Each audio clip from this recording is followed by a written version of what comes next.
Good YouTube, Quinn Wade coming to y'all with that instant basketball analysis again on Analysis Playground on YouTube, of course, exclusively on there forever. On there, we're gonna talk about the Minnesota Timberwolves beating the New Orleans Pelicans 125 to 116. The Pelicans go to 3-20 and 2-11 at home.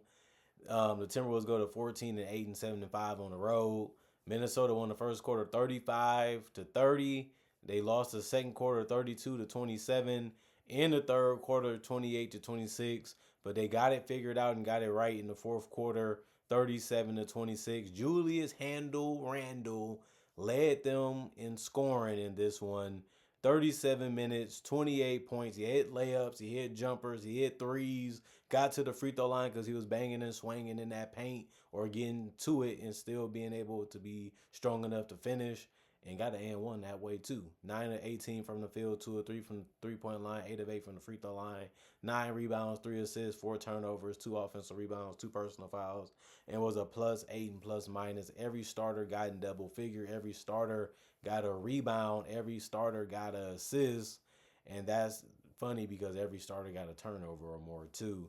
Jaden McDaniels, 35 minutes, 14 points, 6 of 14 from the field, 0 of 2 from 3, 2 of 2 from the free throw line. Did a good job of finishing near the rim, even though he missed a couple too.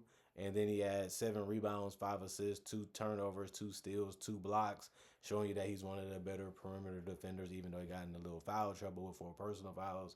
He also had 2 offensive rebounds and finished as a +6 and plus minus. Rudy Gobert got a double-double again. 15 points, 12 rebounds. That's what he's out there for, to finish strong at the rim and be a defensive player, and defensive rebounds count. And half his rebounds was defensive, the other half was offensive, showing you that he was in there manning the paint in 24 minutes. He also had 3 assists and 1 turnover, even got a block and 1 personal foul, all in 24 minutes. Dante DiVincenzo was splashing those wide open threes. He was 4 of 8 from 3 and 5 of 10 from the field, finished with 15 points in 32 minutes. He also went 1-1 from the free throw line. He had 4 rebounds, 3 assists, and a turnover, 1 block, 1 offensive rebound, and 4 personal fouls. Was a +6 and plus minus. Anthony Edwards, 31 minutes, 11 points for him.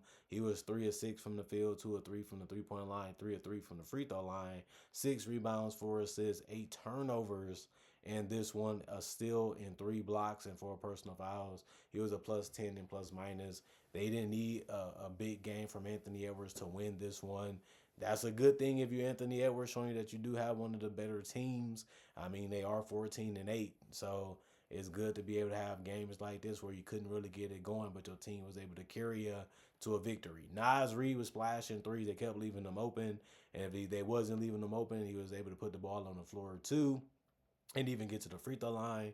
33 minutes, 19 points, 6 of 13 from the field, 4 of 9 from 3, 3 of 3 from the free throw line, 7 rebounds, 6 assists, no turnovers, and he was able to kick the ball out several times, and that led directly to a basket. 1 steal, 2 blocks, and 1 personal foul, +8 and plus minus.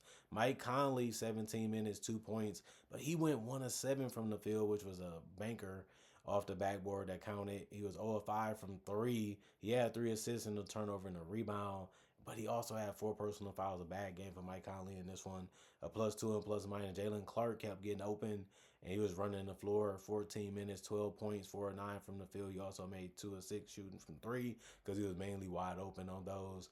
2 of 2 from the free throw line, 2 rebounds, 1 steal, 1 offensive rebound, a +3 and plus minus. And then Terrence Shannon Jr., 9 minutes, 7 points, 2 of 4 from the field, 1 of 1 from 3, 2 of 2 from the free throw line, 1 rebound, 2 turnovers, 1 +1 and plus minus for him. Didn't do a lot, but didn't have a bad game, and also made the shots that was needed.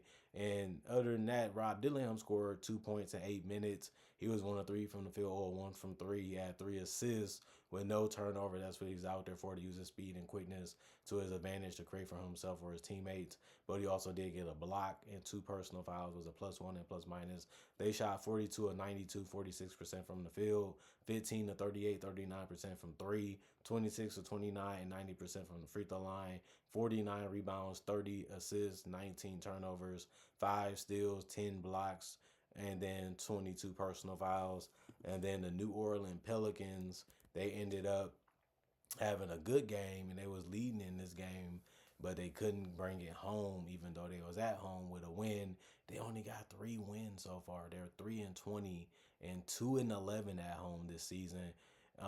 Trey Murphy, 34 minutes, 21 points, 7 of 17 from the field, but he missed every single three that he took.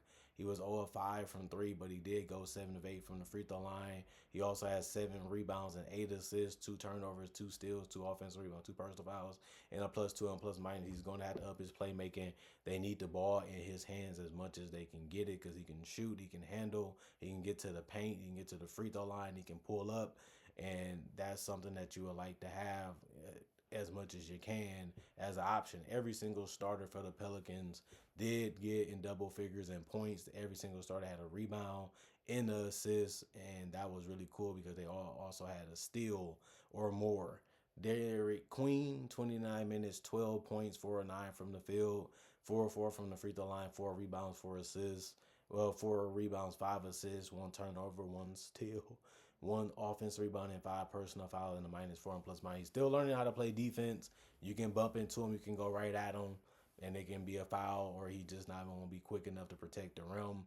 But he's also showing you that he's a good passer, has a good skill set with that, and he can also put the ball on the floor and score or hit a perimeter shot.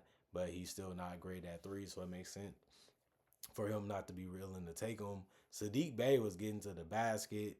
He kind of had to because he didn't have it going from three.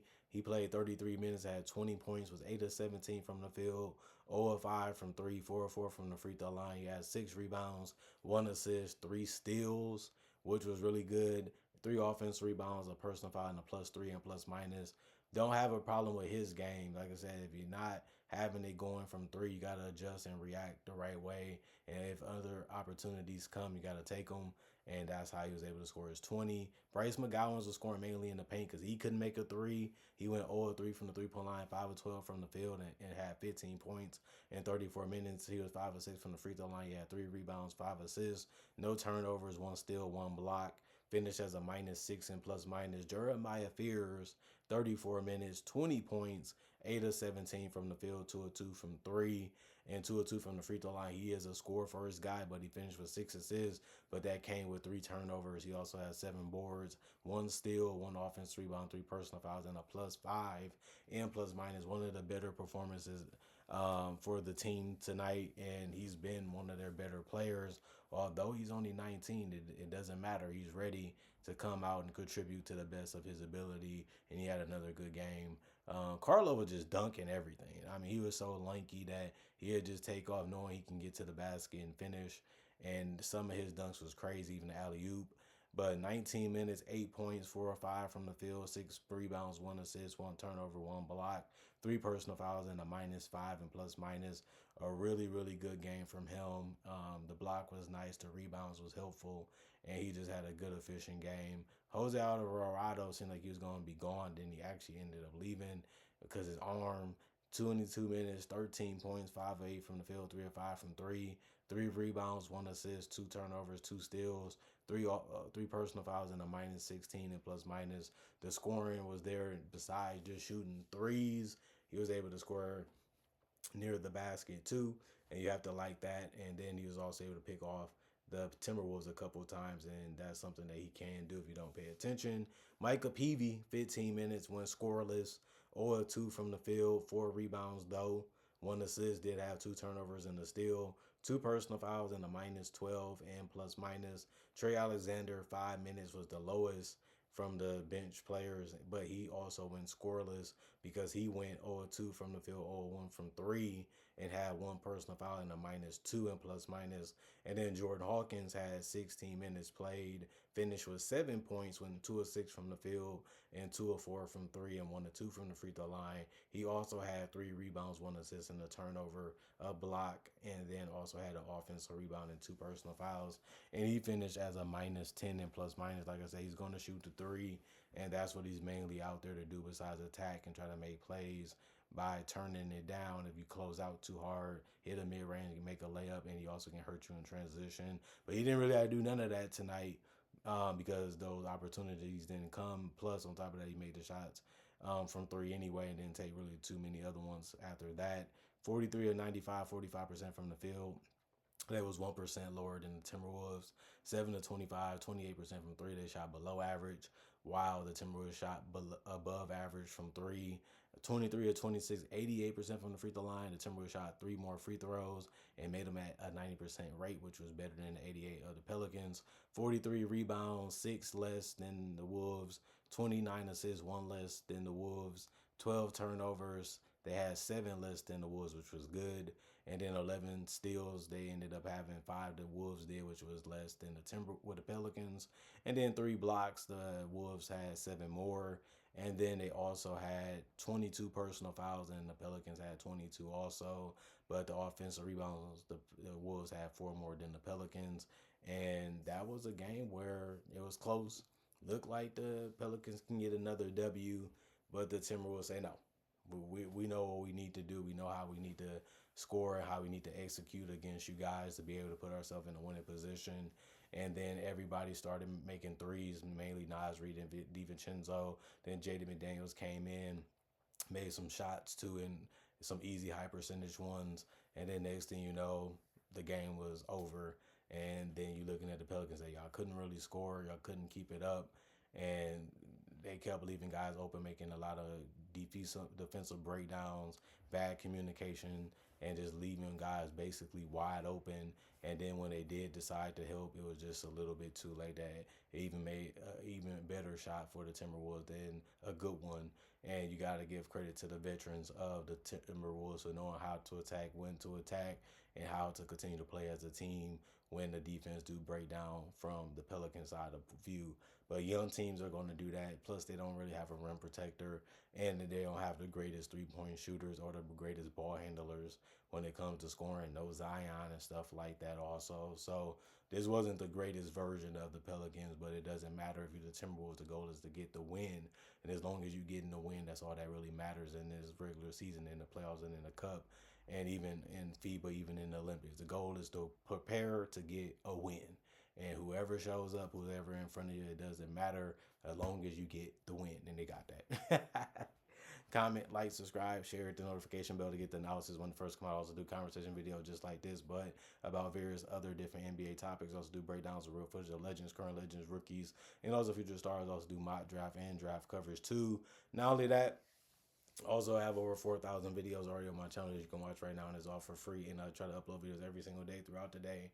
Just give y'all something to watch and look forward to when it comes to basketball and a form of entertainment if you love the basketball NBA type of videos. Not only that, thanks for checking out the channel. Thanks for watching. Thanks for the support. Thanks for the love. Thanks for the respect. Thanks for the appreciation of the content that I make for y'all. And thank y'all for being loyal and down fans. And on top of that, thank y'all for checking out the channel to possibly become fans, or if you did become a fan.